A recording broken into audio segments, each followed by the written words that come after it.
দর্শক চলে আসলাম এইমাত্র পাওয়া আগামীকাল খুবই গুরুত্বপূর্ণ ঘূর্ণিঝড়, ঝড় বৃষ্টি, শিলাবৃষ্টি, কালবৈশাখী ঝড় এবং আবহাওয়ার খবর নিয়ে।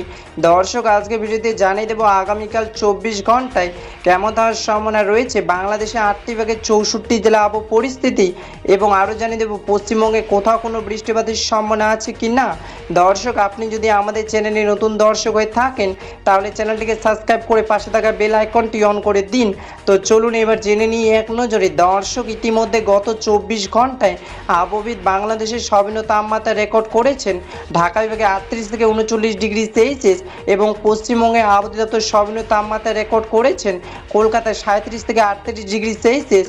দর্শক এবার সরাসরি চলে আসলাম মেঘ বৃষ্টির স্থলের পূর্ব চিত্রে, এবং এই মুহূর্তে দেখতে পাচ্ছি আজ এবং আগামীকাল 24 ঘন্টায় বাংলাদেশে 8টি ভাগে 64 জেলা আকাশ মেঘলা থাকার সম্ভাবনা রয়েছে। আপাতত 24 ঘন্টা বাংলাদেশের রাজশাহী, পাবনা, সাতক্ষীরা, যশোর, ঝিনাইদহ, বরিশাল, ঢাকা, কিশোরগঞ্জ, মানিকগঞ্জ, মুন্সিগঞ্জ, ময়মনসিংহ, টাঙ্গাইল, সিলেট, চট্টগ্রাম, কক্সবাজার, ফেনী হালকা বৃষ্টি পড়ার সম্ভাবনা রয়েছে, এবং পশ্চিমবঙ্গে মুর্শিদাবাদ, বোলপুর, আসানসোল, খড়গপুর, বাঁকুড়া, কলকাতা, হলদিয়া হালকা বৃষ্টি পড়ার সম্ভাবনা রয়েছে। 19 জুন 2026 শুক্রবারে আবহাওয়ার খবর। ধন্যবাদ।